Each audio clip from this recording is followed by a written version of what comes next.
Okay. We are going live in 3, 2, and 1. This is the Apparently Autistic podcast, where we unmask the spectrum with real voices and real experiences. We're your hosts, Keith Holloway. And Bridget Holloway.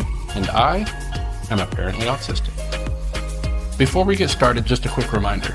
We're not experts in anything except our own personal experiences and perspectives. Be sure to check out the important disclaimers and disclosures in the show notes. Now let's dive in. Okay, welcome to another episode of the Apparently Autistic podcast. Welcome. We're your hosts, Keith. And Bridget. Yeah, she got me to drop the last name part. It's too formal. We're casual around here. That's right. This week, we were going to do an episode about executive dysfunction. And my autistic brain said, instead of talking about it, let me show them. So, first of all, we need to say what is executive dysfunction for those in our audience who may not know. Well, executive function is your ability to do your daily tasks or do the things that you need to do. Everything from brushing your teeth, to taking showers. Yep. Just having the energy to do normal. Regular day-to-day things. Not like the extras, things. but not just necessarily regular day-to-day things. Yeah. And so obviously executive dysfunction is difficulty with that. Yeah. So. And sometimes just like the complete inability to do it. Right. You just, something in you says, nope, we cannot do this. And I think since we're on episode 8, this has become a regular thing. And my body's like, no, not now. We don't want to do today. that now. Yeah. Add the fact that I'm still dealing with some burnout, trying to dig out from burnout. And you have us sitting down ready to record an episode that we didn't prepare anything for. Right. So at least not until about 5 or 10 minutes ago. Well, and it didn't help that I worked 60 hours this week. And we had some end of school year band camp stuff going on with the kiddo and just a whole bunch of odds and ends things that aren't our norm. So our bodies didn't want to do the norm. Nope. So anyways, that's executive dysfunction. And this week we were going to talk about it. And we still kind of are because it just kind of is a prime example of how that happens. So it's an important topic that I think deserves Mm-hmm. a whole episode. And I'd like to actually get some good stuff. So we'll do that. We'll try that for next week again. But instead, we turned to good old faithful ChatGPT. It helps me word things the way I like, helps me come up with titles. I'll use it and say, hey, let's brainstorm titles for episodes about this. And it throws me a bunch of ideas. And usually I end up picking something that's a little bit of one and a little bit of another. Yeah, kind of creating your own from it. So we had it come up with some fun questions we can ask each other to fill out an episode and some other stuff to relevant to the topic, relevant to autism and us and things like that, but just still kind of a more casual, fun episode. Yep. First, though, let's plug our merch again. So I don't know if you're watching, you can see I've got our Apparently Autistic podcast. And just to describe it for those listening, it is a dark navy blue available baseball in other colors, cap, though. And it's one of the fitted. Yeah, caps, isn't it? They're the fitted ones. So comes in the it's not fitted, but it's like the stretch fit. So there's the small, medium size that has a stretch fit, and then the large, extra large size, I believe, is what I have. And then the front is all capital letters in white stitching, and it says apparently autistic on it. So and on the back, cap. It says thinking cap. Yep. I'm not going to turn it all the way around to show everybody. In smaller letters. Yeah. It's I fun. want to do some other designs for baseball caps. Honestly, I love like this type of cap is the kind that I prefer. Yeah. I have some hats for like my work. You've always preferred the those fitted ones. Yeah. So it's actually a good quality hat. It's not. This is not a cheapo hat either. And I'm wanting to do some other kinds of logos or things for these hats too. But yeah. And also, if you guys have something that you want as far as merch goes, like if you have an idea, you're like, oh, I really like that hat, but I want it to say something different relevant to autism, reach out to us. It might be something that we can do. Mm-hmm. So yeah, definitely. I'm wearing today the Neuro Anchor t-shirt. Mm-hmm. And actually got a couple of these sample shirts since you started the store, and I've been impressed with the quality. The shirts are a decent well, they're usually, I think most of the ones that I've done, because I can choose like the brands, and I think most of them is the Gildan brand, I think it is. Yeah.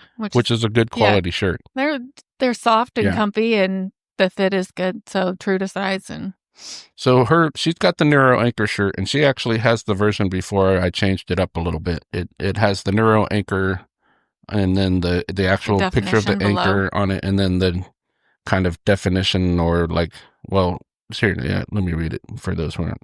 It says, "Not here to steer, here to steady, rooted in love, present in the storm." So that's all on the front. And then after that, Bridget actually was like, "You should put the definition thing on the back of the shirt." So I've changed the design. So she's actually got a one of a kind, pretty much. But yeah, you can buy a shirt like that has the Neuro Anchor and the picture of the anchor on the front, and then the rest of the wording, the kind of definition on the back of it. Yeah. Still really nice. Looks really nice. Available in how many different colors? There's several different colors. Quite a few different colors. Yeah, you can kind of pick every what time you like, I make the shirt, I just kind of click. Like there's only a certain number of variations you can choose. And I like, like your light green color. I don't remember like what the name of that one or something. But yeah. But they have a lot of cool colors. Got some. There's some shirts on there that I thought would be really cool for people who are either usually nonverbal or sometimes you just have a day where you don't want to interact and you want to be nonverbal. And it's a shirt that just says, I'm nonverbal and would prefer not to interact today. Thanks for understanding. And I think that'd be a good shirt for some people to wear sometimes, and just in certain situations, it might be kind of a way to advocate for yourself and ask for space without having to interact with anyone. Yeah. And I can't imagine too many people being rude and challenging that. Yeah. So anyways, check out our merch store. Like I said, it was a fun thing.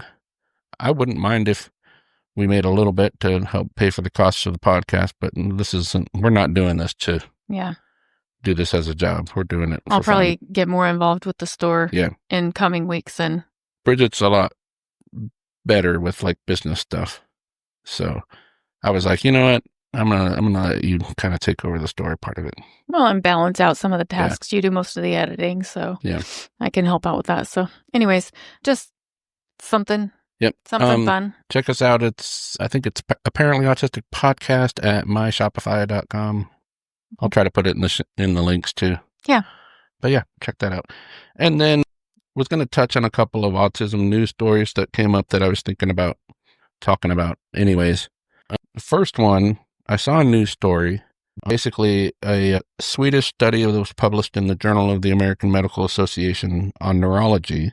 I'm going to use my phone here.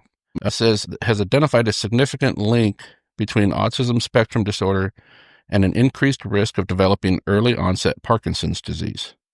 And essentially, they analyzed data from over 2 million individuals between 1974 and 1999, and researchers found that people with autism are approximately 4 times more likely to develop Parkinson's before the age of 50 compared to those without autism. And it suggests that shared disruptions in the brain's dopamine system could underlie both conditions. And that makes sense because we know dopamine is definitely a what's the word for it?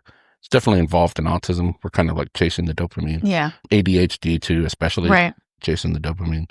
But it says that dopamine plays a crucial role in movement and social behavior.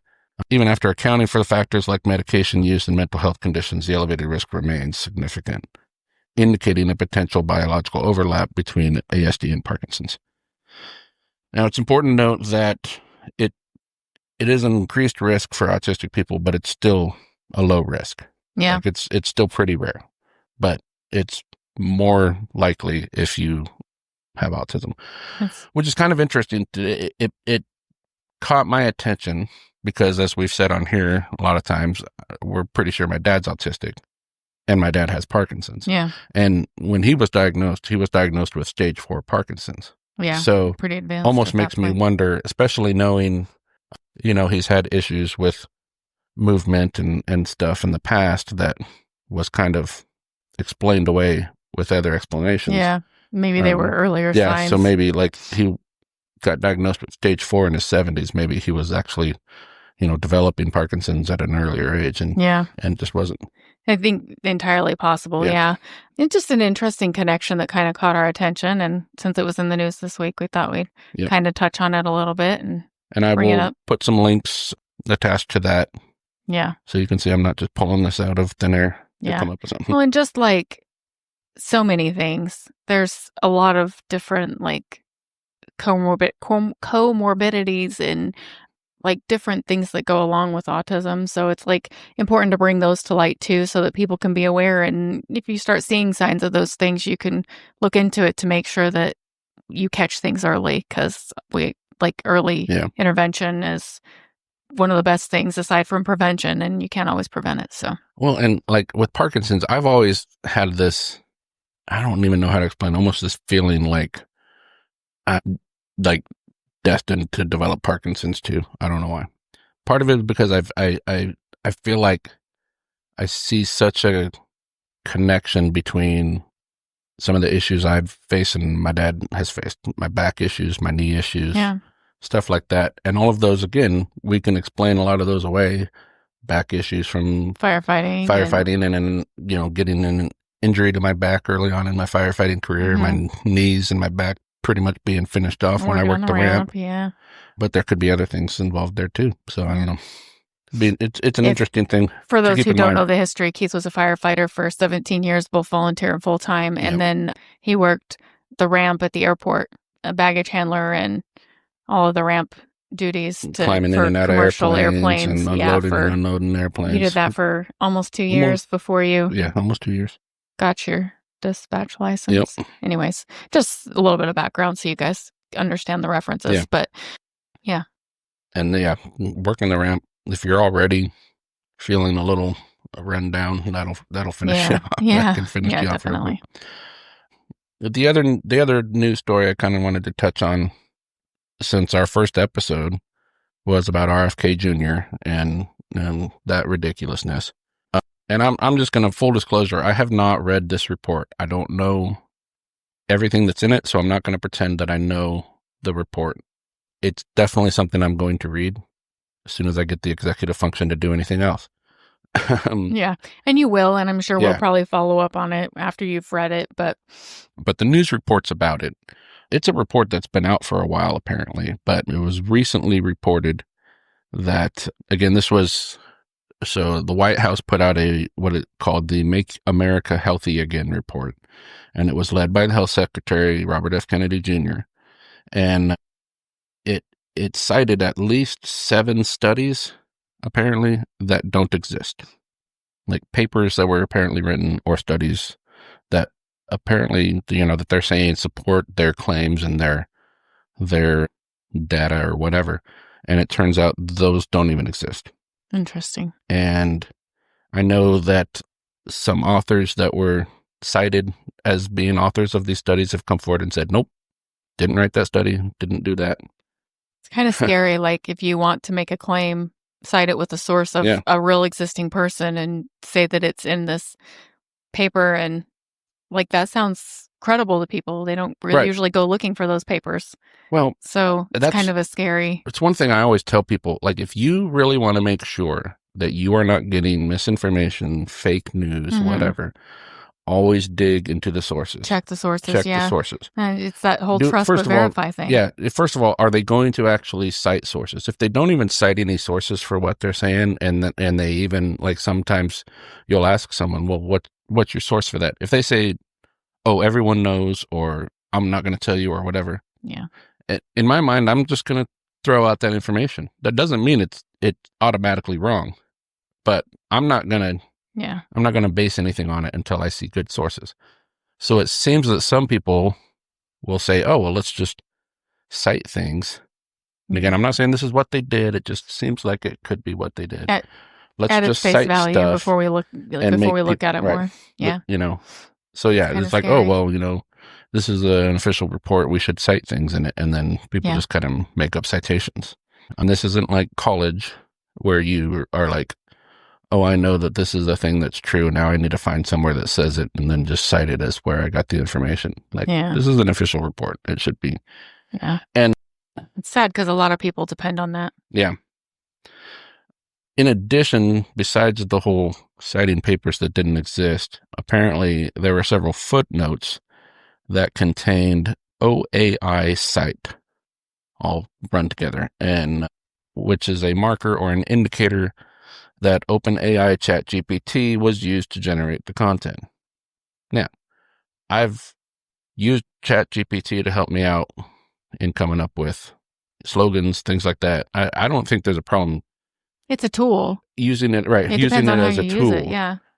If you're an expert in a field and writing a paper in that field, you shouldn't be using ChatGPT to help you. Right. You know, I wouldn't think you should be using ChatGPT to help you. Even like I don't see a problem running it through to edit things. But again, if you're an expert in a field and you're writing a paper for a medical journal, you shouldn't need it for that either. Yeah. Really. Like you should be professional enough to. This is why spelling matters and proper grammar matters and stuff like that. Right. Like that helps show that you're an educated person.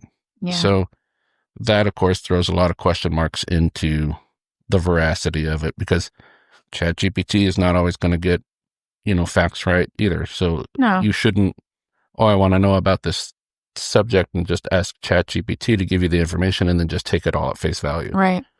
It's a compilation of information, like all the information out there that it grabs from, and I'm sure that it can get wires crossed and combine things that don't really go together, and it could do all sorts of things. So it's that whole, like, you have to go through and make sure that what you're putting out there is accurate and what you're really wanting to say. And ChatGPT will tell you where it got its information. So if you are like just wanting to learn about something and you ask ChatGPT to give you information about something, it will, and then it will give you its sources, and you can go look at the sources and go, because it's just pulling stuff off the internet. It may summarizing not necessarily it, kind of. It may not necessarily be pulling it from, something that's accurate itself. Right. So you can look at its sources and check it out and make sure that it's good. Is Mala, she out? Yeah, oh, she goodness. Is. Mala is sleeping on my leg. Yeah. A little side note here, squirrel moment. For those who just listen, we never really introduced our dogs. Oh, yeah.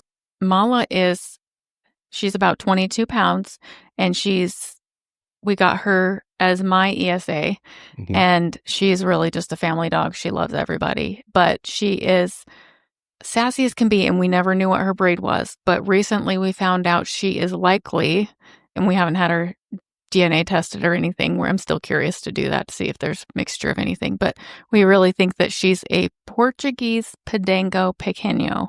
And if you have never heard of it, which you probably haven't, we hadn't, look it up, and all the characteristics fit her. Oh, yeah. So she's just sassy and fun and loving and smart little thing, but she is sacked out on Keith right now. The Portuguese Padango breed they didn't even wasn't even in the U.S. until the 90s, apparently.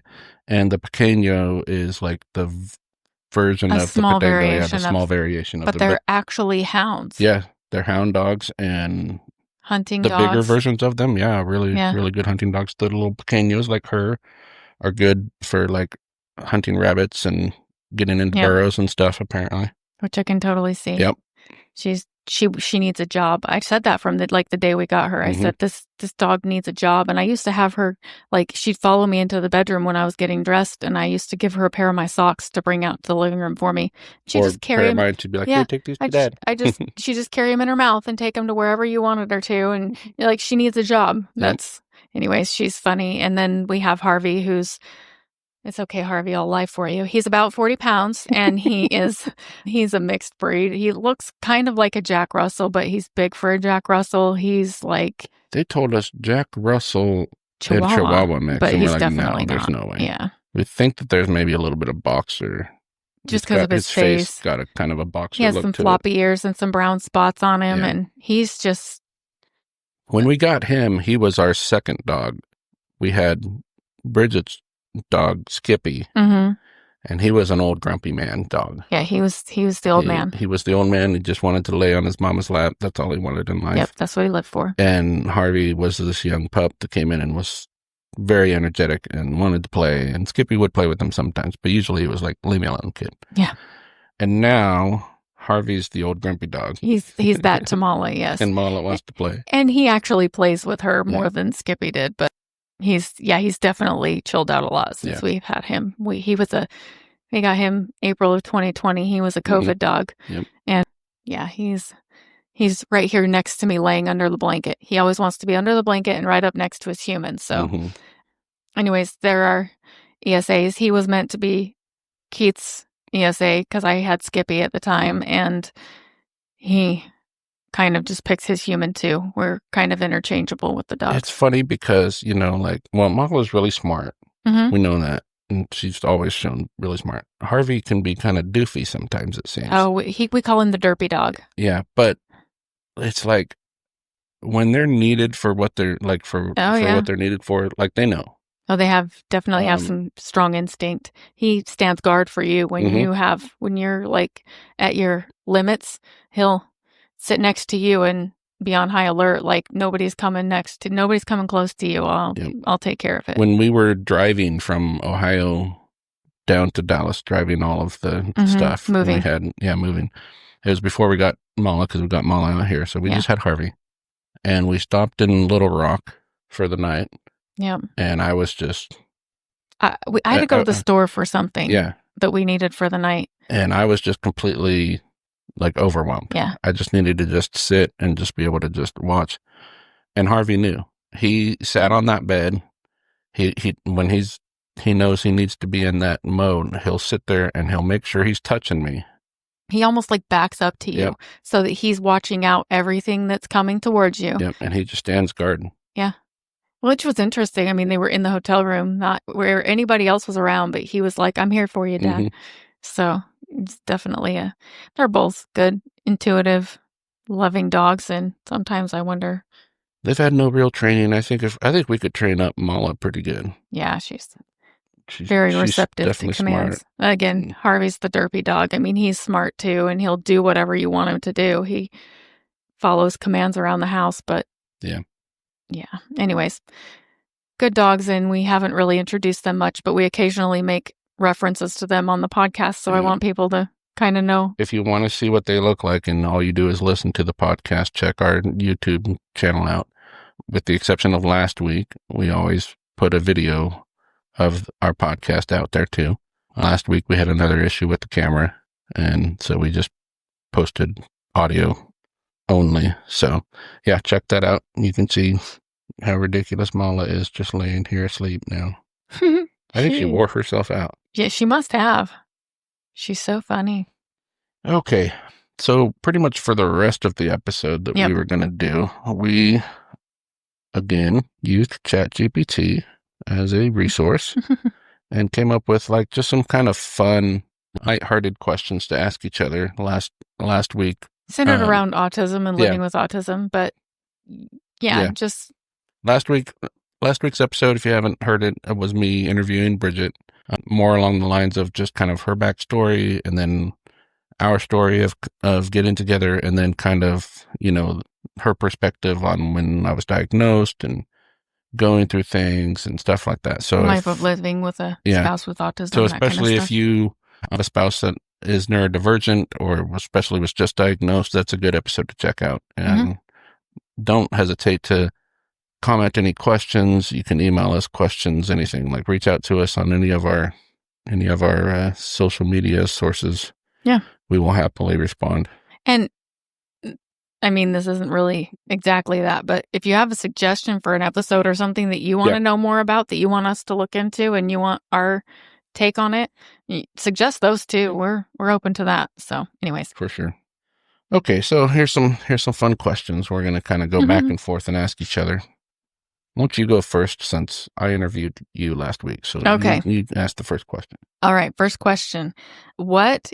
This is for you, obviously, because you're the only other person here. What is your ultimate autistic comfort zone? Like setup, room, lighting, snacks, everything. I mean, if it's like at home, I would say one of my like special interest movies, like Lincoln or Gladiator. Uh-oh. Pause. Do you want to shut him down? Yeah, hold on a second. Sorry, Bruce just showed up for work. Bruce is our shark vacuum. Okay, funny story about Bruce, since we're on it now. It's one of those shark automatic vacuums. So we're going to edit that out, but we're going to let people know that the dogs just went crazy. Okay. After Bridget went to send Bruce back to his dock, the dogs went crazy because they thought they heard something outside. And usually if one of them thinks they hear something and starts reacting, the other one starts reacting. Mm-hmm. And they feed off of ridiculous. Each other. Yep. Anyways, so we have one of those automatic vacuums. It's a Shark brand vacuum, and you can name it. And I decided to name it Bruce. And I told Bridget I was naming it Bruce, and then sent her a GIF from Finding Nemo, where they're all like, "Oh, hello, Bruce." And she was just like, "Oh, yeah, that's funny." And then it was like a day or so ago.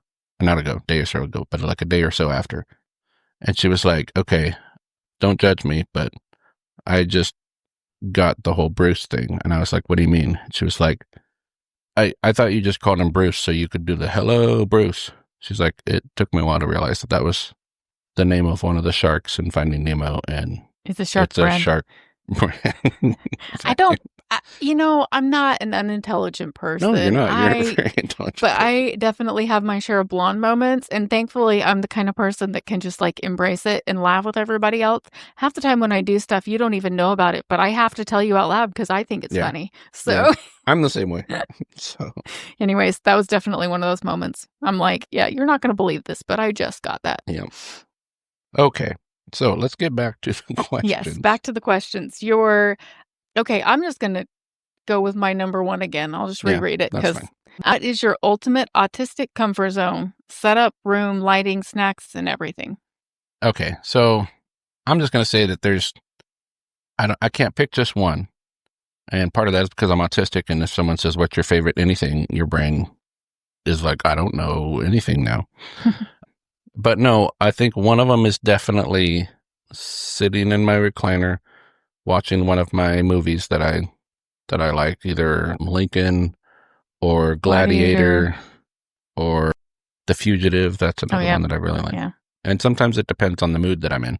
But like watching one of those movies, and just, especially like if I had people watching it with me, that makes it more enjoyable. Yeah. But usually I watch these movies so often that most people in the house are like, eh. Most people don't want to watch those movies that many times, but you could watch them every day. Yep. Another example would be like sitting at Founders Plaza. Okay, we got to finish the first one though. What about like lighting, snacks? Oh, lighting. Yeah, it's got to be dark, usually. The deal with lighting though is like the kitchen light has to be off because that makes a big glare on the screen. But you want the light on in the living room, the next room over. The next room over, yeah. Usually, since I work nights, on my nights off, I like to keep the light in this room on, so it doesn't feel like the whole house is really dark, because then it feels like I'm in a cave. Yeah. The rooms are adjacent to each other. Yeah. There's a big doorway between them, like a archway, but there's one that's like our crash room where our TV and our recliners and where we really just like sit and relax most of the time. And then there's this room where we sit to do the podcast. It's more of like a sitting room, like just upright couches, no recliners, no TV, just more of that. So if I have snacks, then I definitely want the light in the room that I'm in on too. But sometimes, depending on the movie, I think Interstellar's another one that would be a good one. Oh yeah. If I'm watching Interstellar, I have to be able to watch it with the sound all the way up though. Yeah. Like sound's got to be up. We have surround sound now. I think that's probably the main movie we even got the surround sound for. But yeah, gotta have the good sound on and the lights off. Yeah. Preferably for that one. But yeah, that's probably You like popcorn? The one. I do. We almost always have to have popcorn in the house. Yeah. Ice cream is another big one. It has to be Bluebell ice cream. Well, it doesn't have to be, but you prefer Bluebell ice cream. We live in Texas now, so it has to be Bluebell. Okay, sorry. That's fair. No, I mean, that's fair. That's accurate. Yeah. Ice cream is one of my, it's so good, but I know I'm going to pay the price. It's not good for my stomach. The dairy. You like cold snacks, so you went on a kick with Tropsicles. Another one of my blonde moments. Anyways, sugar-free popsicles, the fruit kind. Last year, you were going through those things like crazy when it was so hot. Addiction. But you just like cold snacks, and ice cream, I think, just falls into that category. But if it's like a fruity popsicle or something, you like that just as much. And it doesn't destroy you. Bridget found these little Italian ice cups, and those are really good. I found them at Winco, and I hope they keep carrying them because you really like them. Yeah, they're really, really good. I really like the root beer flavor ones, but there's not any of them that I won't eat. Yeah. So I'll probably run out of the root beer first, but then I'll just eat the other ones. Sounds about right. Anyways, yep. So snacks-wise, do you think of anything else? You are almost always want to have your Dr. Pepper Zero. Yep. Dr. Pepper Zero, and they have the new blackberry flavor is amazing. So that's my new favorite. It Dr. is Pepper rather Zero tasty. Yep. Blackberry. Dr. Pepper, send me money. I will definitely promote your stuff. You would wear their stuff. My gosh. You would, yeah. I used to have a Dr. Pepper hat. I used to have a Dr. Pepper shirt. I used to have a Dr. Pepper pillow in the shape of a big Dr. Pepper soda can. Yep. Yeah, you told me about that. I never saw it, but it is the nectar of the gods. Yeah. You've always enjoyed that. So yeah. Okay, cool. Yep. I'd say that pretty much covers it. Is that good enough for you? Works for me. Okay. My first question to you. I'm going to say the question that it worded, and then I'm going to qualify it. Because it says, what's one noise that instantly makes you want to punch drywall? You would never punch drywall, but what's one noise that just drives you bonkers? Ooh, that's really tough. Well, what are we doing? No, get down. Do you know of any noises that... For you? Yeah. No, I don't know that I can come up with one specifically. I think like anything that's super loud and disorganized. Like, you don't usually like really loud noises. Yeah, I'm kind of just sensitive to really loud things. Like when you had the acoustic drum set in the house, you couldn't play it with me close by because it just was too much for me. It wasn't that I didn't appreciate the fact that like you're good at playing drums, and I can listen to recordings of you playing drums, and I'm like, wow, that's pretty impressive. You know, like I enjoy listening to you play, but being in the same room with it, I just couldn't do it. So I can't think of any specific noises aside from that. Do snakes make noises? Oh my gosh. That would be the noise. That would probably be the noise. Yeah. Like a rattlesnake's noise or something. Oh, yeah, maybe. If Bridget ever found a snake in the house, she'd burn it down. Yeah, we would have to move. Yeah.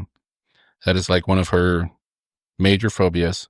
It is not uncommon for her to be scrolling social media on her phone, and if she comes across a picture of a snake... Someone's posted a picture of a snake. The phone gets thrown at me while she's screaming, saying, get it off, get it off. Like, make it go away off my phone, because she just can't. And after 15 years, he knows exactly what's going on, and he'll get it off of the screen, and we move on. But it didn't take him long to figure that out either. And it's usually when it surprises you. Yeah. If I'm expecting it, I don't like to look at it, but I can. Yeah. Because we used to go to this little museum in Ohio, and they had this huge anaconda boa or whatever. I don't remember that thing hardly ever moved. It was like 25 years old. It was huge. Yeah. And you were like, ugh, but like you would watch it. Still intrigued by it. Like I wanted to like go look at it. And then we went to Brazos Bend State Park down in the Houston area, and one of their little, I don't know what you call it, some little house where they had all like one of their little nature rooms. They had. Harvey just tried to eat that fly. That's funny. He's just trying to take care of things. Anyways, yeah, they had like a little nature room, and they had like little baby alligators and stuff, and then they had like snakes. And in a little separate room, like a separate room, and they were like in their own little display things. And I've learned to warn Bridget ahead of time. If I see a snake somewhere, I'll be like, okay, either like we've been in stores, and I'll be like, there's a kid behind you that has a fake snake that looks kind of realistic, just so you know, so she doesn't freak out. You know? And so I was like, do not go down that aisle. You will not like it. And she's like, oh, is it snakes? And I was like, yes. And like after a little bit, you were like, okay, I'll go check it out. It was like you almost were able to. It was what it was the guide there told the kids that she was going to teach them about poisonous snakes, because a lot of the snakes they had in there were poisonous ones, and they were going to go in the other room to look at them and learn about the different types of poisonous snakes and what to look out for. And I was like, I'm going to go with them. And Keith's looking at me like, what? And I was like, I'm going to go with them. I kind of wanted to set an example for the kids that sometimes you have to step outside of your comfort zone. And it was not a fun thing for me to do, but it was like a controlled environment, and I knew what I was expecting, so I did that. And it's not a bad thing to learn since we live in Texas, right? And there's more snakes out here. I don't for sure like that at all. I mean, there's no snakes in Texas at all, honey. Don't tell me that, because then I'm not expecting it. I mean, you should expect really snakes around every. No. Anyways. Okay, so we keep going off on no tangents. particular little noise that makes you want to punch drywall necessarily. I don't think so. Yeah. But we got to talk about your snake phobia. So that's right. That's cool. Okay. Nothing without legs should move that fast. There you go. That's really true. What it's all about. I don't like snakes. And if I came across one in the wild, I remember being at scout camp and they'd be, oh, it's okay. It's not poisonous. It can still bite you. Like a dog's not poisonous, but I don't want it biting me. It's true. Anyways. Yep. No good. Okay. Another one for... If masking were a job, what would your fake job title be? If masking were a job? What would my fake job title be? I think it would almost feel like, it would be like if I were one of the characters at a Disney park. I would be playing the character of human. That's funny. It's, true, because that's really what masking is all about. Meet what and you greet think at the autism park. The human exhibit. Take a picture with the human, and I'd be like, I'd be one of the characters playing the human. They wouldn't want to take a picture with you because you'd be smiling like Chandler. Yeah, right. Making funny faces when you try to smile naturally. And you know what I thought of when I read the question is, I'm going to be a master of disguise. What is that even from? From Master of Disguise, that Dana Carvey movie from the 90s or early 2000s. Anyways, that's what I thought of. What would your job title be? Master of Disguise. I don't think I'm familiar with that, but yeah, that makes sense. It's a dumb movie, but it's funny because my whole life I was masking to a certain degree, but didn't know it. Mm-hmm. So it would be like I had a job I didn't know I had, I guess. Yeah. I don't know. Okay. I'm going to read the question. I'm not going to do what it tells me to do after that. Okay. I'm going to tell you what it tells me to do. Sounds about right. It says, if I had a stem dance move, what would it look like? And then it says I'm supposed to act it out. That's not going to happen. Everybody would be pulling out the video this week. Yeah. If you had Keith does stem dance move. No. What would it be? I just thought about this is funny. It's your question, so I want to see what you come up with first, and then I'll tell you what I just thought of that would be kind of. The first thing that comes to mind is the drum solo in that one Phil Collins song, like you air drumming. Yeah. That could be your signature dance move. I could definitely see that. You don't do much dancing. No. You're about as non-dancing as it comes. So imagine. Which is funny because people think, oh, you're a drummer, you have rhythm, so you must be a good dancer too. Nope. I have really good rhythm. Oh my gosh. Molly just hit her head on the microphone. What? Are you okay? What are you doing? Mama, you stop being fast, girl. Again, the people who are only listening just heard a loud noise, if we even leave it in there. Mala just jumped up into Mama's lap and hit her head on the microphone in the process. Yes, I love you. Apparently she needs a lot of loving right now. Okay. Can we lay over here? Mala, get down. Why does it seem like they are suddenly so needy when we're trying to record? Okay, yeah, you can lay right there. That's fine. Oh, holy goodness. That scared me. I did not see her coming. Right. You know what? We should we're just going to call this unedited, just real life. We're just going to leave it all. What do you think? People would be like, what is wrong with... No, they'd probably be like the most entertaining thing. Well, and it might be more relatable. People would be like, "Oh, okay." Because that was, now, if you're listening and if we left all of this in, which I think I'm going to do, you need to look at the video and see what that was, because that was hilarious. And she's completely unfazed by it. Oh, she bonks her head like that and doesn't blink twice, and you can be like, "Oh, that had to hurt." Nope. It hurts just hearing it. And she's just got a tough noggin. Being a goofball. Yeah, this is going to be like uncensored, unedited. This is what happens when we don't prepare. Raw and real. I don't want to say unprepared. That sounds like we don't care, but we do care. It was just the way it went. Oh, I care. I was stressing about it for the last several days. And had you just zero executive function to do any of it, you would have been fine. But yeah, no, I know. If that's not, like, that's very relatable to just neurodivergence in general. ADHD people I know deal with that a lot. That alone makes me wonder if I'm neurodivergent in some way, because you just have to do the thing. In fact, that's what I'd come up with a title for what the podcast was going to be, which was Executive Dysfunction When You Just Can't Do the Thing. And then I just couldn't do the thing of preparing for the episode. Yep. So, okay, what was your thought on my... So one of my stems that drives people crazy is shaking my leg. Mm-hmm. And that made me think of the whip and the nay-nay dance and doing the stanky leg. Yep. I can definitely see that. I don't know if you would call that a dance move, but yeah. That's really funny. That's the I thought about the shaking your leg thing, but I was like, what kind of dance move would that be? And just kind of like, anyways, that's funny. I like that. I will not be demonstrating any dance move stuff. That's funny.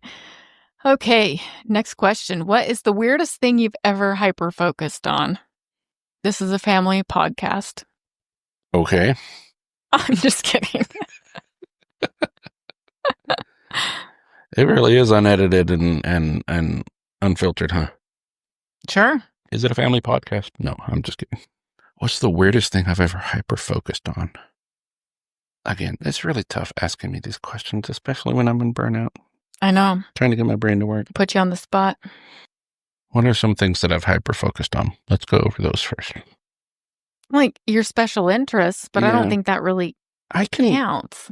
So I think it's just, I'm a very curious person. Mm-hmm. So like, anytime I hear someone say, I wonder if, or I wonder whatever, they'll say, I wonder blah, blah, blah. And I'm always like, guys, we have this thing. Every single one of us has one practically. And you can find out anything you want. So saying I wonder without then following it up with a Google search is ridiculous to me. So I'll dive into stuff sometimes just because I get this weird question in my head. And then I just start, what? I'm showing my belly. Yeah. Uncut and unfiltered. Yep. And uncovered. Sorry. Should I put that in the title? See if we can draw more audience. I think that's a different audience. No, but I'll just like start going down a rabbit hole of just about anything. So I don't know if I can come up with. Well, and weird is relative. Like, It's weird to me how much you dive into like universes and time, the way that time's affected and different like parallel universes, and just like the way that you go down those trails and want to learn about it and read books. Like that's weird to me. Not weird in a bad way, but just like not something that I would ever dig into. So I started doing that when we lived in Minneapolis. Mm-hmm. Oh yeah. When you started listening to Star Talk. Started listening. Yeah. It was a 30-minute drive to work. Mm-hmm. And I just got this thought in my head of, I can just drive with nothing on. I'm one of those weird people. People say you're a sociopath if you can do that. I can do that because my mind will keep me entertained anyways. Yeah. But I was like, you know what? There's like all these things that are interesting to me, and I could be learning about those while I'm driving. And one of them was like physics and space and stuff like that. Mm-hmm. So I had heard about Star Talk and just decided to start listening to Star Talk.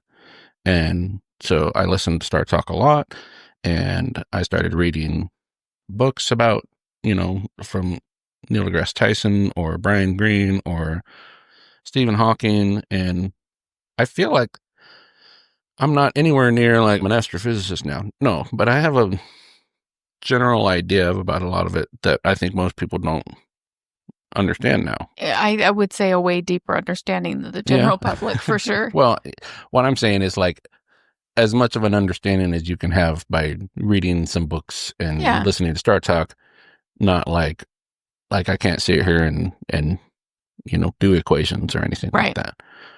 I have a better understanding of what E equals MC squared means and why that's important and stuff like that. Yeah. But I like just like thinking about that stuff. And I've joked too, like I'll listen to Star Talk and then I'll be like, oh, I wonder if anyone's ever thought of that. And then I'm like, okay, I'm sure. The people that make careers out of this, the people who do this all the time, I'm sure that they've thought about it. But, just on the way home from work this morning, I was listening to Star Talk, and it was one of their Cosmic Queries episodes where people can send in questions. Mm-hmm. And it's funny to me because the person, their question was different than what Neil deGrasse Tyson and his co-host, I think it was Paul Mercurio, they didn't understand the guy's question. And I was sitting there like talking back to them like, no, that's not what he's asking. And I'm like, Neil deGrasse Tyson, one of the smartest people, is not understanding what this guy's question is. Yeah. It was driving me nuts.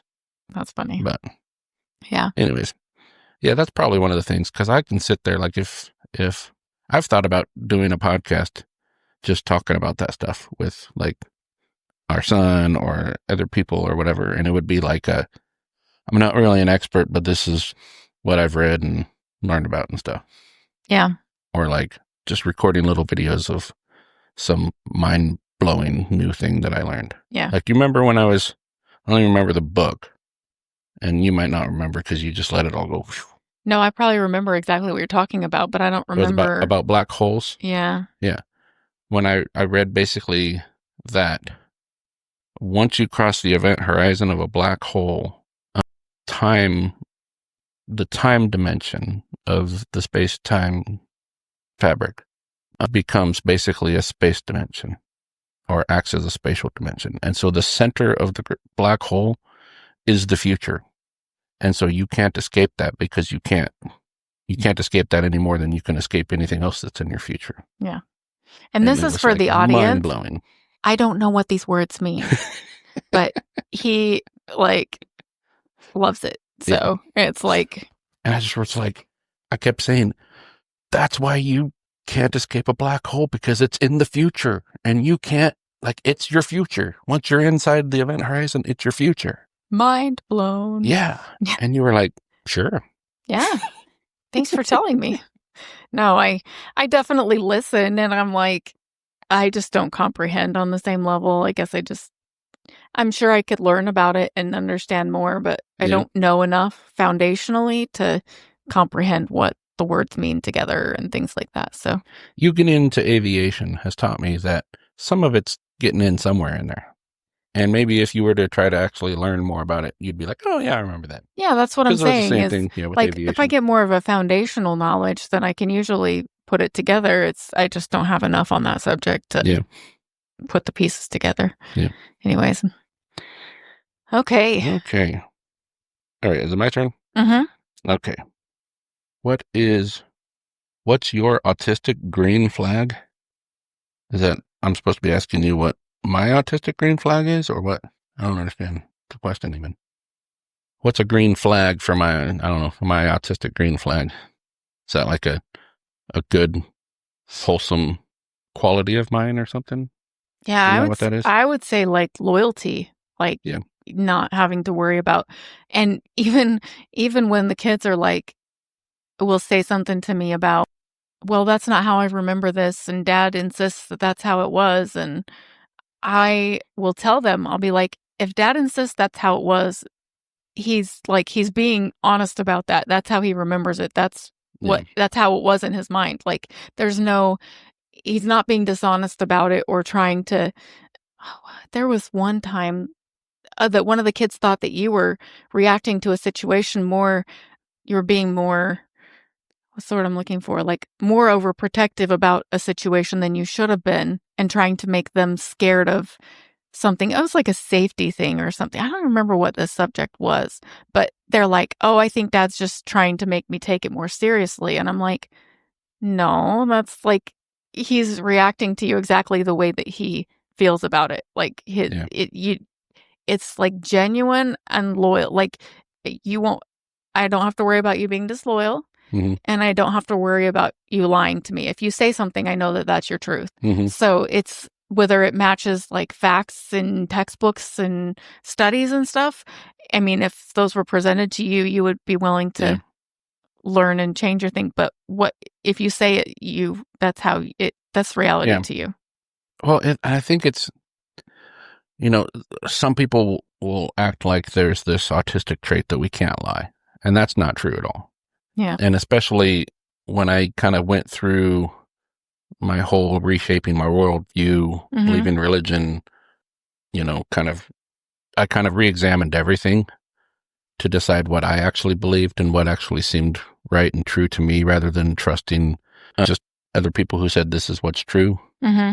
And that's why I've always told the kids to, whatever I tell you, do not believe it just because I told you.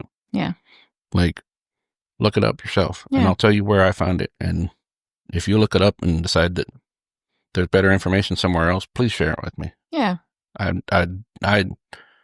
want them to come to me and say, here's this thing, and you got it wrong. I'm fine with that. I want that. Yeah, let's learn for yourselves. Yeah. I was thinking about this earlier today, actually, when we were driving home from the pool. We went to a pool. I was thinking about the trait of like some autistic people in the support groups I'm in, I've heard like it's kind of stark differences in, oh, I know that he's going to tell the truth. He or she, I know that they're going to tell the truth 100% of the time, or I don't trust anything they say because they make things up. And I was like, what causes that divide? And in my mind, I'm thinking logically, and I'm like, I think that the divide comes in where it's a survival skill. It's a masking skill. It's like at a young age, the struggle is there. You're different than everybody else, and you're trying to figure out what works to fit in and what works to make your life manageable. And for some people, that looks like saying what people want to hear and lying and just making it fit the narrative. Mm-hmm. And I don't think it's like an intentional deception other than like developed from a survival skill. It becomes second nature to some people. That's their way of coping with it. So I'm not saying that all autistic people are loyal and tell the truth and that's their truth and that's the way it is. Yeah. Like sometimes it's the opposite. Well, and I think if you're an autistic person and you're looking for what the rules are of society or whatever, one of the unwritten rules that we tend to struggle with is, when is it okay to lie? When is it okay to not be fully truthful or whatever? And so if you pick up on, oh, well, it's okay to not be completely truthful in these situations, and you think, oh, okay, well, then I don't always have to be truthful. That might be an autistic person thinking they're following the rules. Yeah. The other thing that reminds me of, like, when I was a kid, I was a storyteller. And boy, were they tall tales. I mean, they were the kind of stories that everybody knew were ridiculous, and apparently as a child I didn't know they were ridiculous. So it's not like, oh, I wasn't capable of telling a untruth or whatever, or telling a story that wasn't true. But now I'm pretty much in this, my frame of mind when it comes to honesty is, not everyone deserves my 100% truth. Yeah. But the people who do are going to get it. My family members, my loved ones, mm-hmm. my kids, like every like, they're going to get the 100% truth, even when it's uncomfortable, or even when it's. Well, and I think it's important to clarify too, that doesn't mean the people who don't deserve your 100% truth get a lie from you. No. It just means that they don't get an answer. Like, they don't deserve that. An example, one time we went to Kings Island, and we were riding the ride called the Racer. And if you know anything about Kings Island or the Racer, if you're a roller coaster enthusiast at all, you probably know about it. Kings Island is a amusement park in Ohio. Yep, in Mason, Ohio. And the racer is like an old wooden roller coaster. In fact, they credit it with kind of bringing the popularity of roller coasters Isn't back. it the one that was on the Brady Bunch? Yep. Okay. Yeah. On the Brady Bunch when they had an episode go in Kings Island. But it's 2 trains that run on parallel tracks.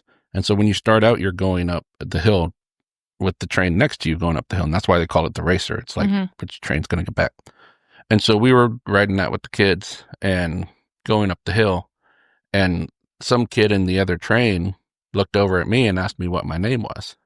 And it's funny in situations like that, my brain thinks quicker than I really realize it. And I just said, Bob, because I'm like, you're just some random kid. Like, I'm not going to tell you my real name. Yeah. And the kids thought that was hilarious. They thought I was just being funny.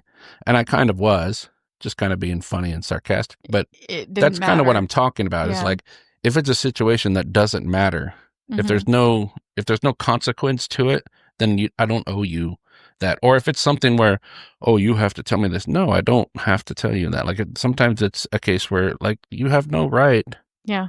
To this information. Like so just being nosy it's like, or things like that. If it matters, then I'm going like, that's the thing for me. Sometimes it just doesn't matter. So it's almost like, and I, kind of came up with this before I was even diagnosed autistic. Yeah. It's like, if it matters, then you're going to get the truth from me. Yeah. Regardless of who you are. If it matters, if it's safety or whatever. But so it's not like, oh, if you're not a loved one of mine, then I'm just going to lie to you. I don't lie easily anyways. Yeah. But it's... Unless it's like silly things like Bob. But it does, if it's something that doesn't matter, it doesn't bother me. Right. And I think even when it is something that matters, it's more of a lie of omission. Like you're just not going to feel like you owe an answer to that person. Well, and that's to me, if it's something that matters, but it's not their business, then I'm just not going to tell them. Right. Yep. Yeah. And in those cases, I'm just going to be like, it's none of your business. Yeah. And I don't have a problem telling people that either, because there are some things that just like, you don't have a need to know it. Yeah. So why do I need to tell you? Yeah. That's fair. I don't even remember the question that started that discussion. Oh, it was the green flag, huh? Oh, yeah. Not just a green flag. Yep. Okay, so that means I'm next. If I had to name your special interest like a movie title, what would it be? See, that makes it sound like I have one special interest. Yeah, I know. And you don't really have like one right now. No. I mean, you have some, you're just not like super involved with them at the moment. I don't have like one specific one that like is, I don't really have one that's like taking up a lot of my, unless you call it a podcast, but if it was a special interest, it would have been easier for me to, no, I'm just kidding. I don't know. Planes, trains, and fire trucks. I don't know. Kind of like planes, trains, and automobiles. That's fair. I like that. That'd be a good one. That is a good one. Yeah. That's a good. Fire trucks are better than automobiles anyway. I always say, like, if I'm up at Founders Plaza, you can see the airplanes coming in. You can see the trains, the commuter trains coming into the airport. And you see the fire trucks. And sometimes you see the airport fire trucks going out to something. And I'm like, man, it's the trifecta. Yeah. And the airport fire trucks are even cooler than the ones that I got to drive. They are. They're pretty cool. Yeah. So. Yeah. I like it. Yeah, that's a good one. That's a good one. Okay. My phone just went. Okay. If your brain had a loading screen, what would it say? Stand by. No, really, that's probably just stand by. Like, usually I come up with a pretty good answer, or if you give me some time to think about it, but I'm not a quick processor. Yeah. I think stand by is probably a pretty accurate. Processing, please stand by. Yeah. Yeah. That's pretty much what mine would be. Mine would just be the little... The blue circle going around. Yeah. Around and around and around. That's literally what my brain does anytime you're like, hey, what's your favorite song? What's your favorite movie? What's your favorite anything? It's like, I don't exist now. So, processing. I like it. What is your favorite stim that you try to pass off as a normal behavior? I don't know. What do you think? Like, my legs shaking is kind of a normal thing. People think it's an anxiety thing, though. And sometimes it is, but... And some people just are restless. Yeah. I would say more the drumming and tapping. Yeah. Yeah, that's true. Yeah. I didn't realize how much of a stim that was. And I used to, like, when I went into middle school and went into band, and my parents were like, oh, you should be a drummer because you tap on everything. It was like, okay, That's why I tap, because I just have this drumming. And then when I started to suspect I was autistic, I started realizing that's probably a stim. Yeah. But yeah, it's true. I tap I mean, drumming was a great outlet for you. It was, yeah. But... And I have a lot better rhythm when I tap now, too. You do. I can almost recognize that you can be just drumming on the dashboard in the car. And like you said, sometimes we just drive without anything playing. And you can be just drumming on the steering wheel or the dashboard, and I'll be able to pick out the song just by the rhythm. I have, the tips of my fingers have gotten, and it's not even like they're calloused, but like when I tap, like I'll tap hard with the tips of my fingers, and I tap with my fingers in different ways for like different sounds and stuff. Yeah. It's actually really interesting to see. This kind of goes back to one of the other questions that you asked me, is the sound that grates my nerves, makes me want to punch sheetrock, I believe was the way that it was worded. Whistling. Yeah. I don't love whistling. I don't. And it kind of like grates my nerves. Yeah. But I don't mind you whistling, because you like actually whistle like the right tones, and it's on pitch, and it's like I could pick out songs and stuff like that. I don't know. Well, that's the thing. Like, I don't whistle just randomness, and some people do. And the random whistles is what gets me. And it drives me nuts when other people whistle too, unless they can be right on as well. And it's very rare for people to be right on with whistling. And I feel bad. It's kind of like a skill. Our youngest son will try to whistle along with me when I'm whistling. And I'm like, dude. He's gotten better. He has gotten better. And it's not like... it's a learned skill. I feel bad. But if I'm whistling and you're whistling and you're not dead on with mine, that dissonance drives my brain crazy. And it's sometimes a dissonance that most people can't pick up on. Yeah. And that's why I almost feel bad. Because to anyone else, it would be fine. Yeah. But if I'd rather you be way off than just barely off. Yeah. I can't stand that. And it's, like I said, I feel bad because I don't want to discourage him from whistling. It's like the sound. I hope people will know what I'm talking about when I say this. When you're driving in the car and you roll down one window, just a little bit, and it's that helicopter thumping sound that you get because of the air pressure and balance in the car. It's like that. That's what it does to your head when it's just a little bit off.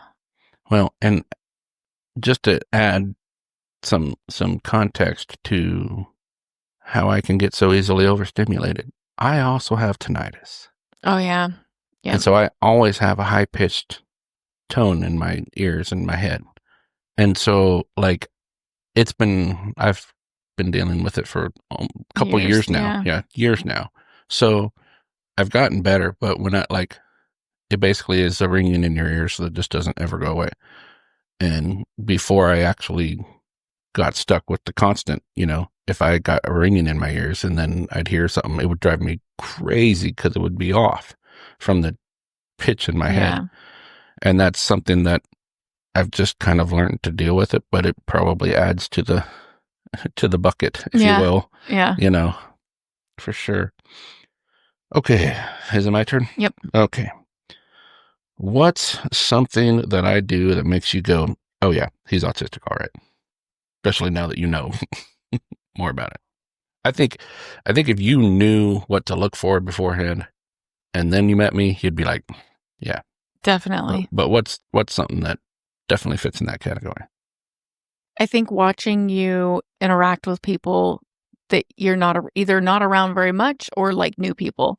Yeah. Like you manage it pretty well. And I think that comes from like your years of working the fire department and having to deal with new people all the time. Like you kind of learn to mask pretty well.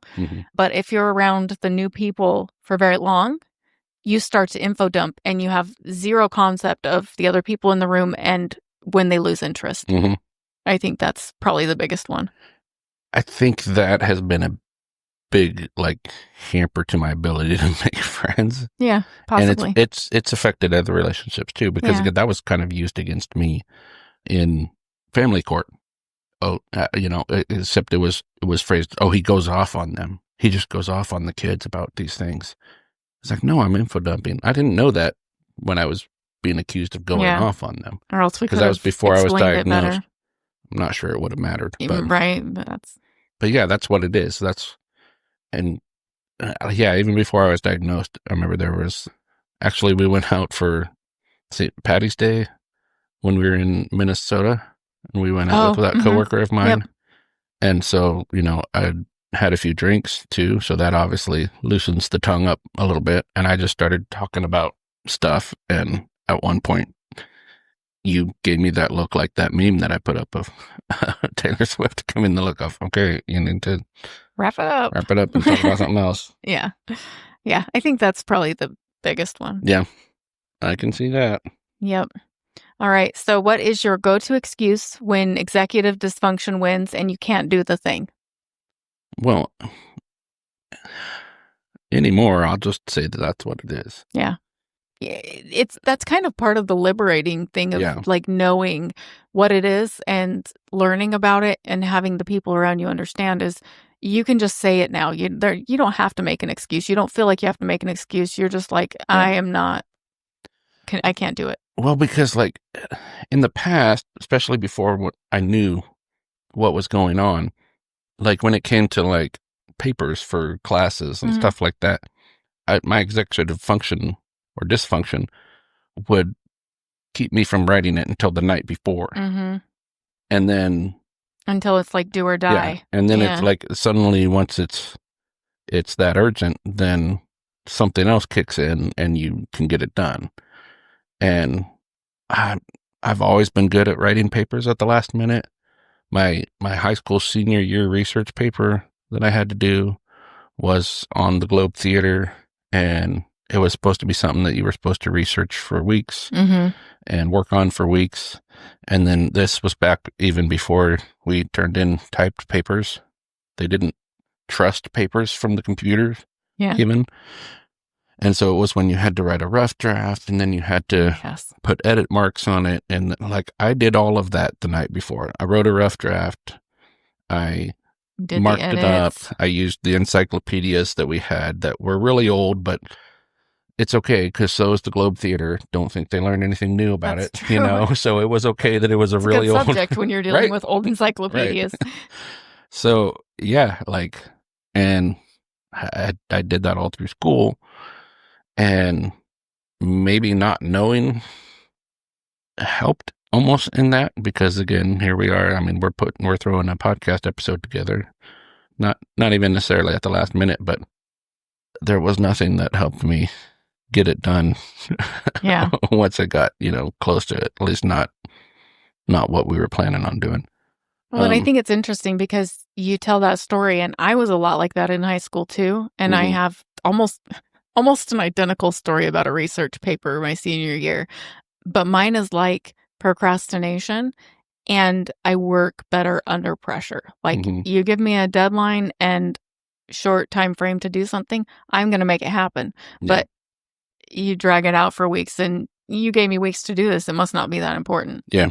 Like that's anyways. So, or like you said, maybe you're neurodivergent. We just don't know it. Maybe. But no, like for people listening and that aren't neurodivergent, like you're going, well, I did that same thing. Yeah. It can come off the same way, but it's for different reasons, I think. Well, and it's important to note, like a lot of times people will talk about certain autistic traits and people will go, oh, well, I do that too. Well, one or two things going on there. You're autistic and you don't know it, which is a possibility maybe. Yeah. But if it's like one trait, like there can be traits that are common amongst autistics, but that doesn't mean if you have that one trait, you're autistic. They're not unique to autism. Right. It's not automatically you're autistic. It's a combination of things. It has to do with, the combination of traits and the severity of the traits, or I don't want to like almost like the pathology behind it kind of, like what's driving it versus. Yeah. Because like you said, some people are just procrastinators. Yeah. And then they can get it done at the last minute. Yeah. But I feel like I can't say that because now I understand I'm not the procrastinator. It's the executive dysfunction. Because for me, I spend that entire time stressing about it. Yeah. And not doing it. And procrastinators just go, I'll do it later. Yeah. And I can't do that. Right. I mean, I will do it later. You torture yourself the entire time. I'm just going to be guilting myself and stressing about it and making myself anxious about it. Because it's not even like I can go, well, the last 5 times this has happened, you still put out a good paper at the last minute, so you're fine. No, that's never, I've always worried that this time it's not going to work out that way. Yep. So, yep. Okay. If you could have a special interest in something useful, what would you pick? Ooh. Can I say either or? I can think of 2 things that I might pick. Mm-hmm. I would be like organizationizing.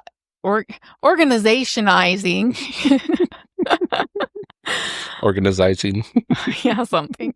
I don't know. Organizing and like, I don't know. Some people are so great at like organizing and having like everything has a place. Mm-hmm. And I don't do that very well, like at all. Neither of us are very good at that. That's for sure. But yeah.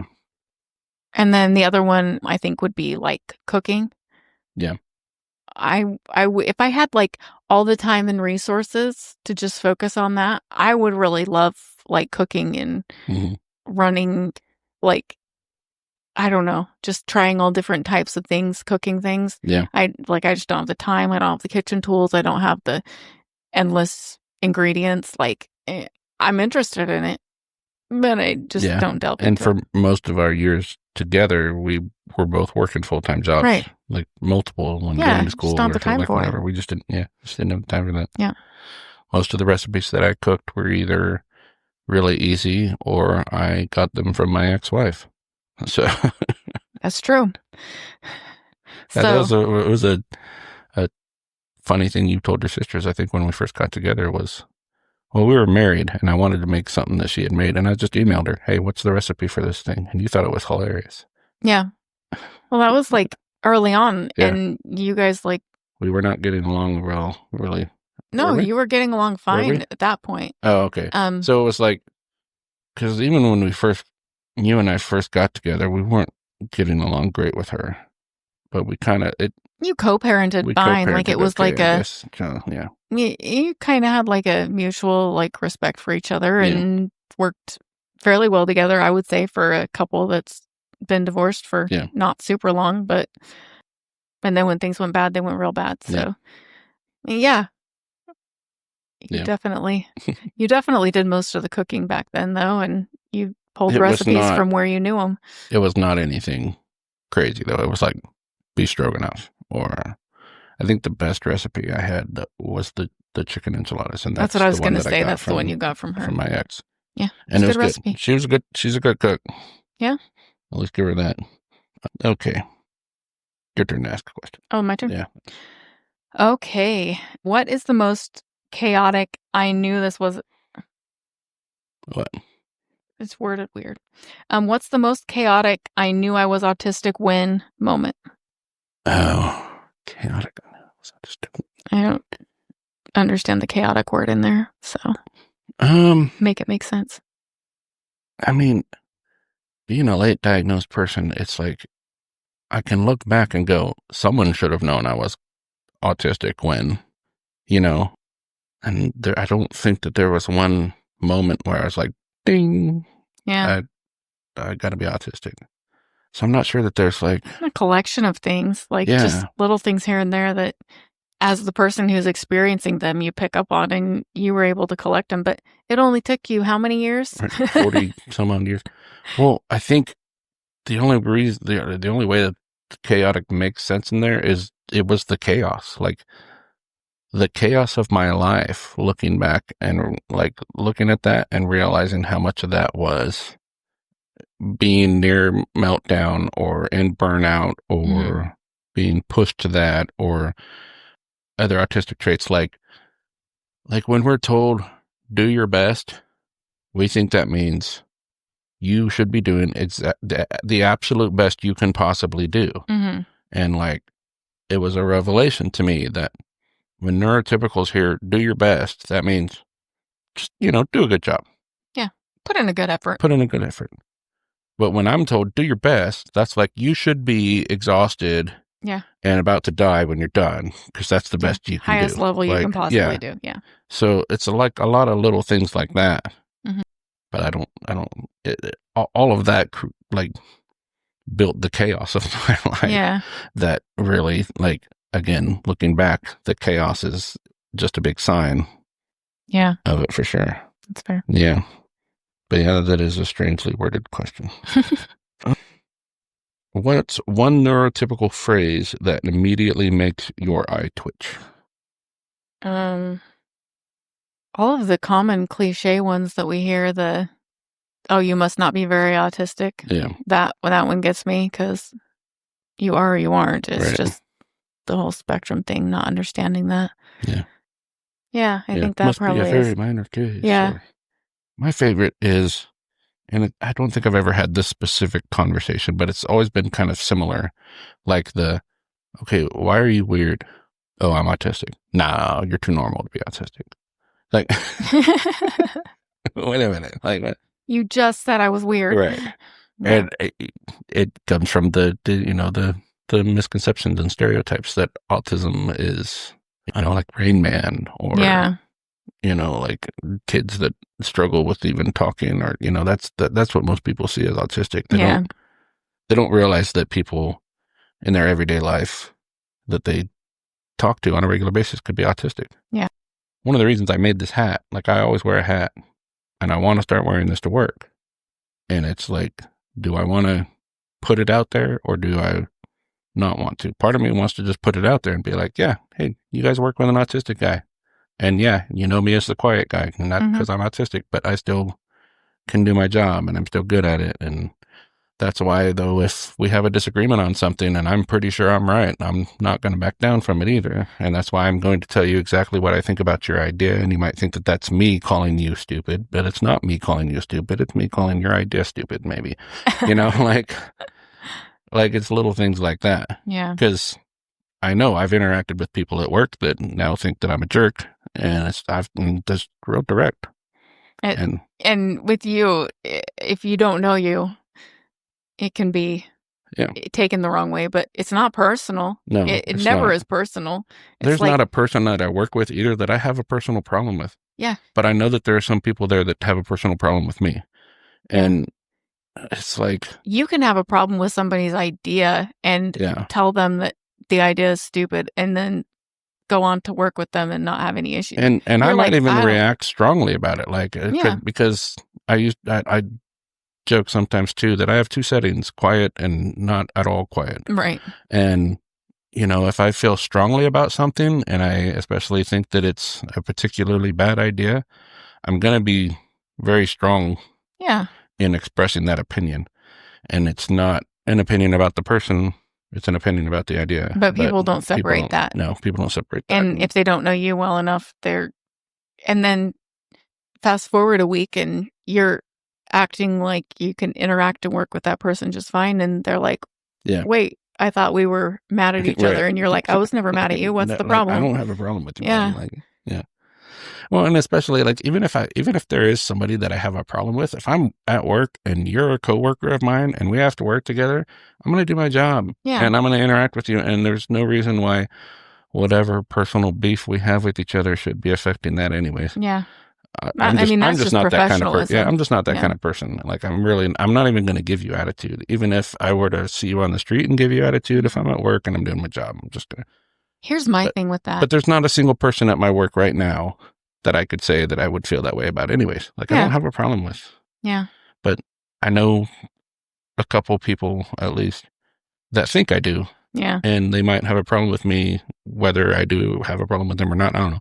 But I don't know. Yeah. Well, I don't have the capacity to hold on to those things. Like, I'm not going to waste my energy carrying that around and remembering what grudges I have against which people. Like, I'm moving on. Well, I've already expressed to you how I feel about it. Now we're moving on. I can't control how I feel about a lot of things. Yeah. But if it's something that my body will let me let go, I'm going to let it go. Because I don't have, like you said, I don't have the energy. I don't have the room in my brain for that. And if it's something that was a one-off thing, like, I'm not going to, and it's not that I don't care. It's not that I'm trying to be like, screw you. It's just that my brain's not going to hold on to it. Yeah. That was a big deal in 911 dispatching. There was dispatchers that would hear the tone or something that an officer would say to them, and they'd be like, oh, they're taking accidents, or they're doing this kind of call that they don't like to do for the next while. 5 minutes later, I'm not going to remember who did it. Yeah. Like, I just don't hang on to stuff like that. So it's like, kind of like you're going to express it and then move forward.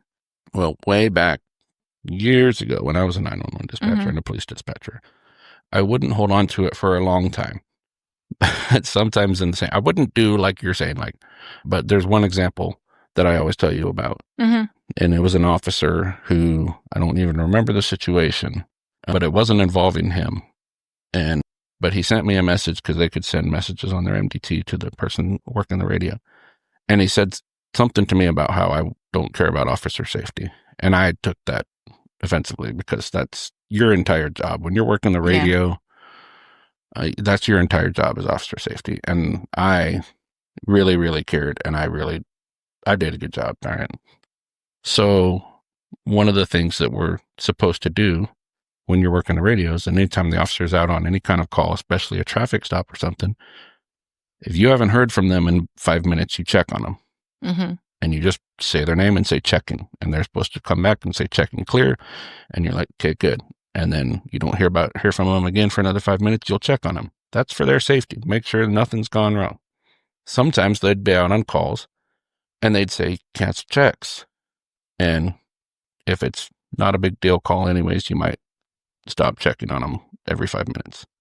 But if you're going to tell me that I'm not good at officer safety, then you're getting checked on every 5 minutes. I don't care what kind of call you're on. Because, hey, you want me to be good at officer safety? I'm going to do it. So I started doing that with him. And he would tell me to cancel checks. And I'd be like, nope. You might be sitting in your car writing a report, but I don't know what could happen. Right. Somebody could hit you. Somebody could walk up on you. I'm going to check on you every 5 minutes. And it was after one call he was on where I checked on him every 5 minutes. And then he stopped responding because he was tired of me checking on him. Well, what happens when you check on an officer and they don't respond?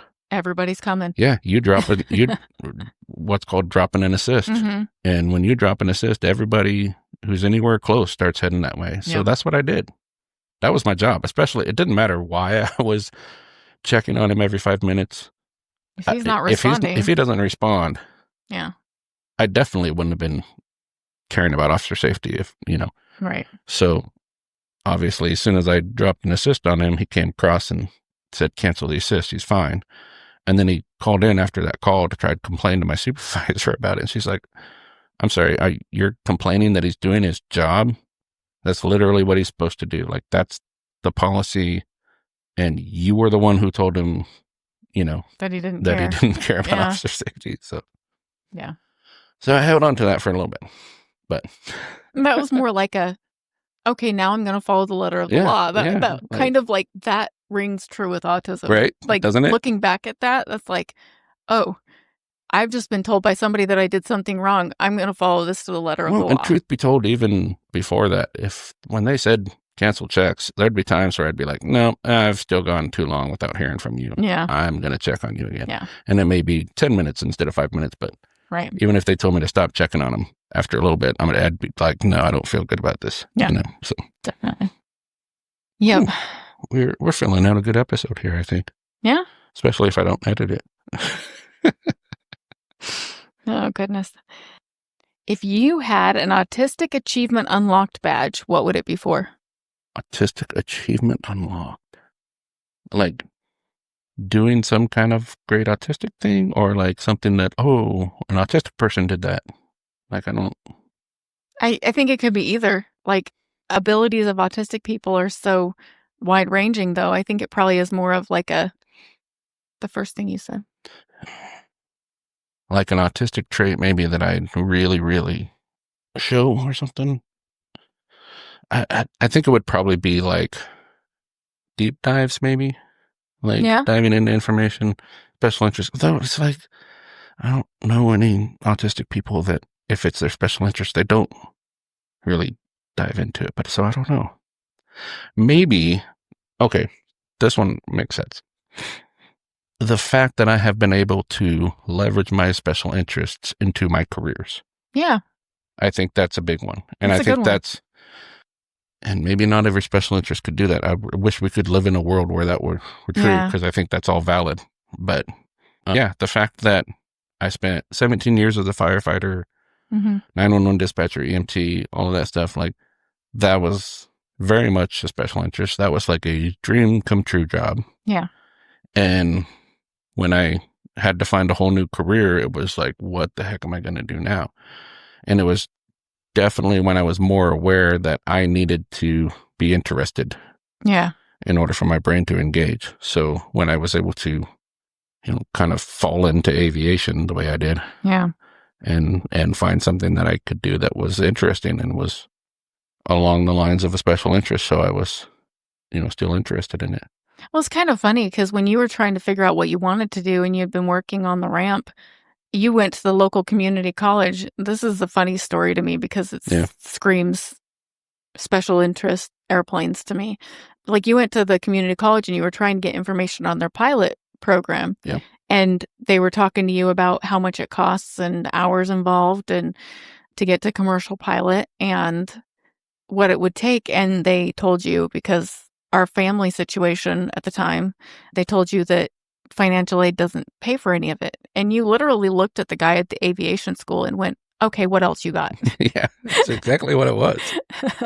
Because I was hoping it was like, oh, I can go there and get student loans and get Pell Grants and stuff, like I was going to do all that. And well, that's not going to cover the actual flying time hours and all that.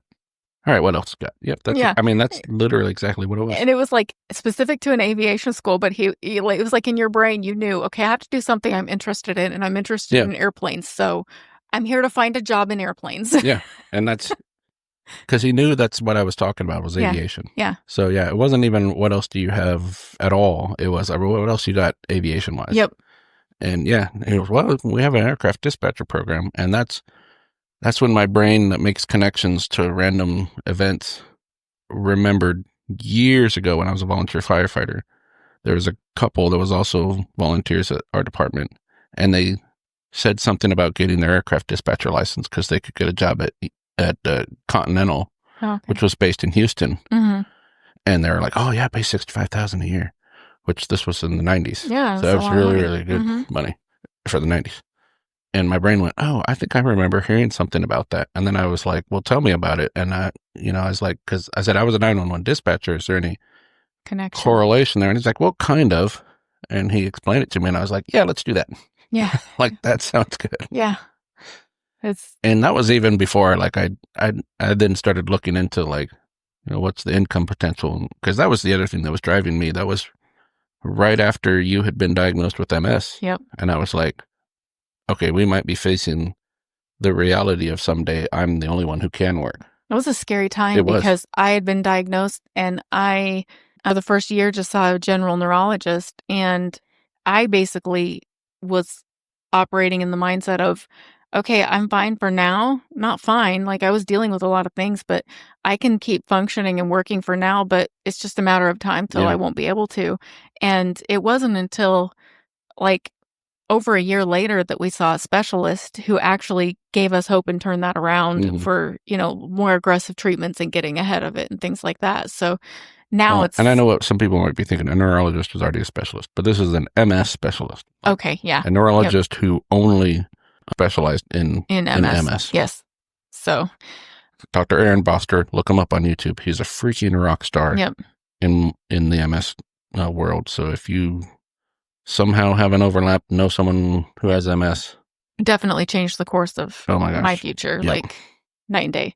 So, but yeah, that's making your special interest your career. I think that's a good badge.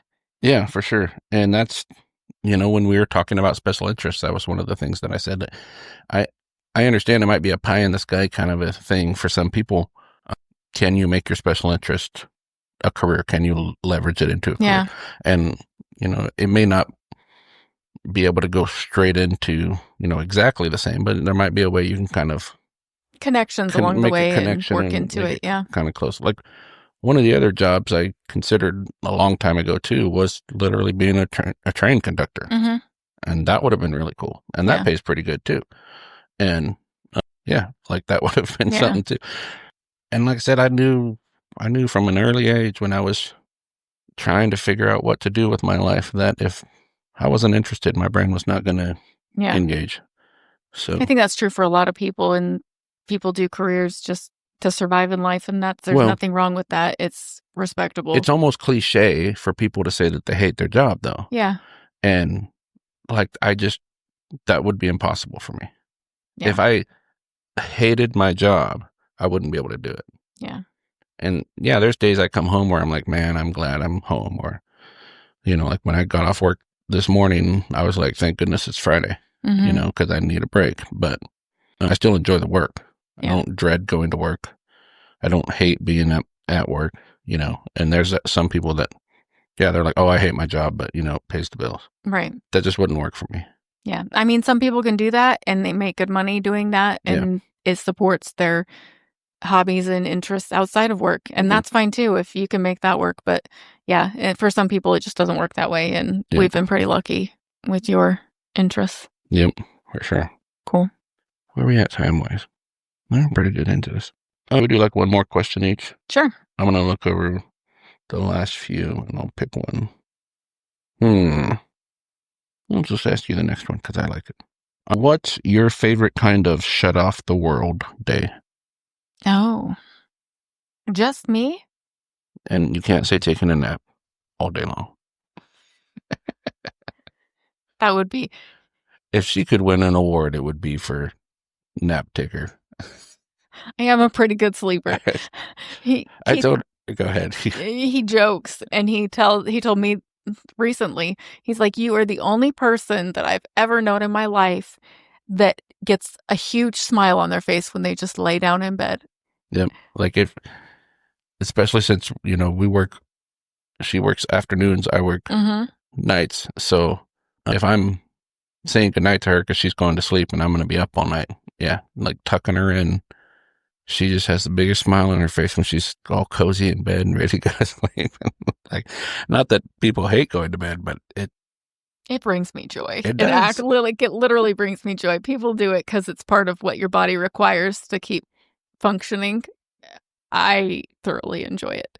It's like that one meme that says, I love sleep. It's like being dead without the commitment. Yes, that's me. But no, what was the... What's your favorite kind of shut off the world day? Oh, okay. I think there's two answers to this. And if it's just me, I would say like no appointments, just like chilling, hanging out with the dogs. I guess that means it's not just me, but they don't talk back. Watching some of my trashy TV shows, because that's kind of like my unwind escape. Like that's almost a stim for me, is just watching my shows. That's like me time. She wrote a book about it. You had AI write a book about it, but yeah, that's funny. I was showing my coworkers that last night. Were you? Yeah. Do you have it with you? No, I have a picture of it on my phone. Okay, we have to tell the story. Yeah.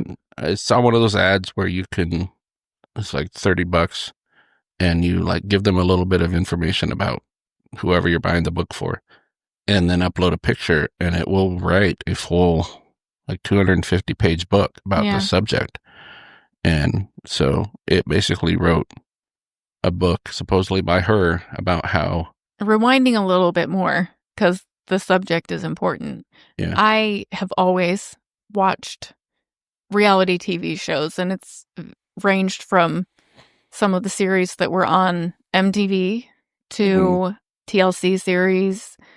I will watch like the whole franchise, and that's like my me time, and we call it my trashy TV, but I always have it on the DVR and new episodes pop up and I'll watch it when I get some time by myself. Like he'll either be at work or asleep and I don't have any other commitments. That's what I do with my time. Sometimes. One of her big ones is 90 Day Fiancé. Yeah, I wasn't going to name names, but sorry. It's okay. That it used to be Teen Mom. That's what I was saying with the MTV. I'd watch the whole franchise. Teen Mom's like 16 and Pregnant. Teen Mom 2. Like I would watch like all of them. I remember that. And then all the different 90 Day Fiancés. Oh gosh, like the 1,000-Pound Sisters and 1,000-Pound Best Friends, and there's so many of them. You Sister Wives was another one of them that you... I binge watched that. I refused to watch it for many years. Yeah. And then when Christine left, the first wife left, I went, okay, now I need to know what's going on. So I binge watched the whole thing and now I keep up with it. But yeah, I have these trashy TV shows I watch. And they're not really trashy. No, we're not. We call it that just to be funny. Yeah. But Keith and the boys have always made fun of me. Oh, Mom's watching her trashy TV again. So the book. Yeah, the book is it was when she was still a 911 dispatcher too. And the book basically is a book about how trashy TV helps her deal with the stress of being a 911 dispatcher. Yep. And it's about like the stories, the tales of a 911 dispatcher who watches trashy TV to deal with it. Yeah. It was just funny. It was kind of a joke that you did. Well, and the funny thing was I ordered it and it came in and then I put it on the shelf without telling her about it. Mm-hmm.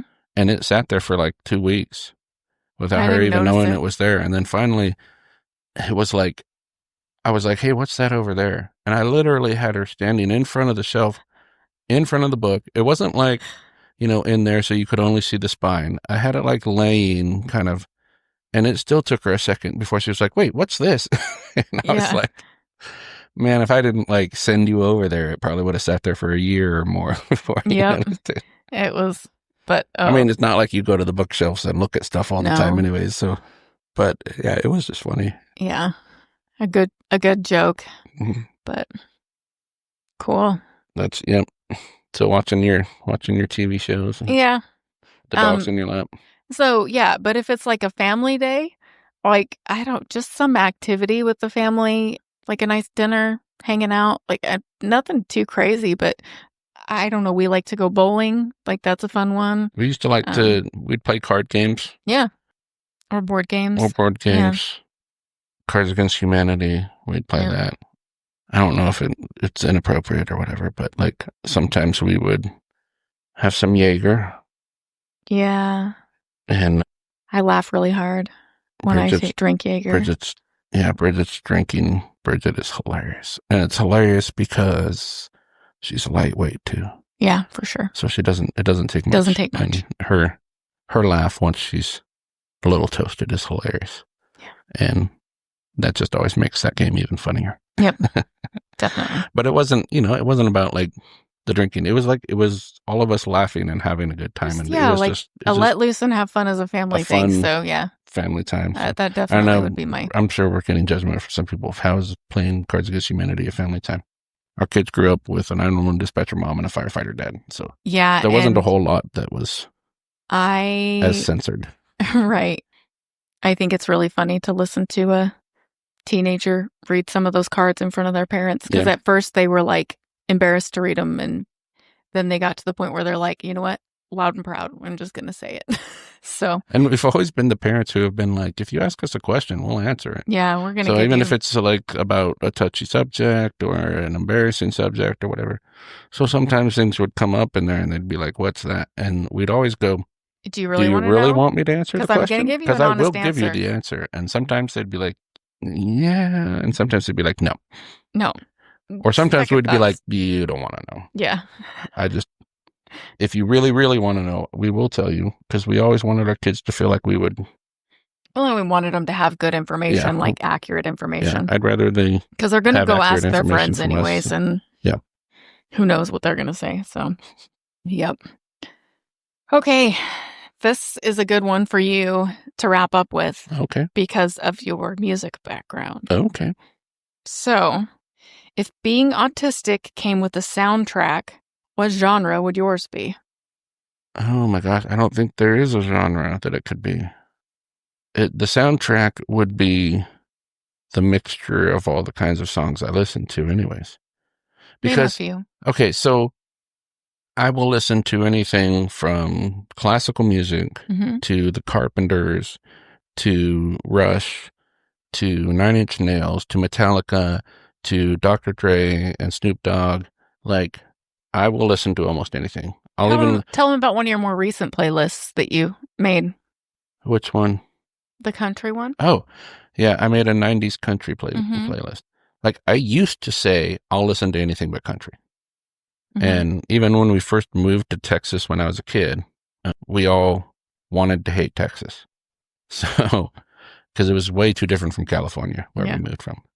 And so I refused to listen to country for years. Even I think even through high school, I didn't listen to country. I think a lot of people are that way with country. Yeah. And then like after I started listening to more and more and more country, and there's a lot of good country songs, especially from the 90s. Yeah. Garth Brooks. And then even like, you know, some after that time. So there's country music that I like too. So it depends on the mood that I'm in. Yeah. And I have different playlists on Amazon Music. Like I've got a playlist that I'll turn on with an earbud in one ear when I'm at work, planning flights and stuff. And it's an instrumental playlist. It's like mostly just kind of calm, soothing instrumental music. And that just kind of helps provide that structure to my brain to help it almost like, I think some people think that it would be distracting, but it helps me focus. Zero in the focus, yeah. And just kind of chills me out. Yeah. I have a playlist called Keith's Pumped Up playlist that just has a lot of really, you know, fast or high powerful songs. I've got a playlist of songs that's just feel good songs. I've got a slow songs playlist, you know, like, so really it would be a soundtrack that had multiple genres in it. And not just because you enjoy all those different genres, but because it's kind of a summary of your life. Yeah. It just really depends on the day, what mood you're in. Not really just your mood, but just your abilities, your situation, like a lot of things play into it. But I 100% agree. Like the soundtrack of you being autistic would be like a wide variety of things. So what was it? Was it YouTube or was it, maybe it's just a post on Facebook? I don't remember. But I also will like have songs just come into my head. And there was one day where every time I realized a new song was playing in my head, I would like notate it. Yeah. And it was like 50 or 60 different songs by the end of the day. Yeah. And I always joke around that like there's always music going in my head and I'm not the DJ. Yeah. You're just on shuffle. Yeah. Whatever's in there, it might just pop up. And it'll even be like, I'll be thinking about the song. Like I'll be hearing it playing in my head. And like, it'll play a cool part. Like the cool part comes up and I'll actually be like, oh yeah, I love that part. So it's almost like one part of my brain is hearing another part of my brain playing the song and then recognizing it and going, oh, that's cool. And it's all going on inside my head. It's not even like it's music that's playing outside that I'm hearing. Like it's just, it's weird. It's ridiculous. That's why I say I'm not the DJ because I'm just listening to it too. There's somebody shuffling things up there. Yeah. It's funny. That is, that's a good wrap up. Yep. I should like share some of my playlists now, shouldn't I? Sure. And put them in the links. There you go. Yep. Cool. Well, I think that kind of wraps up our question and answer this week. Executive dysfunction summary. Not really thrown together, but like when we were talking about the options, it's like, okay, what can we do? And it's let's do a more casual, relaxed, back and forth episode. People can get to know us better, and we can talk about. Maybe we can actually sprinkle in some episodes like this every once in a while, anyways, because it might be kind of interesting. Just an unedited. I wouldn't say unplugged because we're plugged in, but like an unedited, unfiltered. Yeah, we'll just throw it out there, kind of thing. Don't think we said anything really bad that we would have to edit out, did we? No. Worst thing I have to worry about is the dog's barking. Yeah. But I can at least turn that down or something. Yeah. I think I'm just going to not edit it. Okay. We'll see what Podbean does to it. It'll take out a lot of the long pauses, which is half of the editing I do anyways, but yeah. All right. We'll wrap that up. We'll make executive dysfunction and make another attempt at that for next week. Yeah, we will be back with you next week with a new episode, and we hope you all have a good week. Yep. Meanwhile, like, subscribe. Yep. Give us comments, feedback, ideas, ideas, whatever you've got. Yep. Check out our merch store on Shopify. We'll put the link in the description again. Yep. And if there's any specific merch you're looking for, leave it in comments and we will see what we can do for you. Yep. So if there's something that we've said that you thought was funny and you're like, hey, I want that on a shirt, tell me. Yeah. Tell us. We can do it. That's the kind of stuff that I would love to throw out there anyway. So for sure. Yep. Well, have a good week, guys, and we will be back next week. Yep. We'll see you. This podcast is for informational and educational purposes only and does not constitute medical advice. Please consult a qualified healthcare provider for diagnosis or treatment of autism or related condition.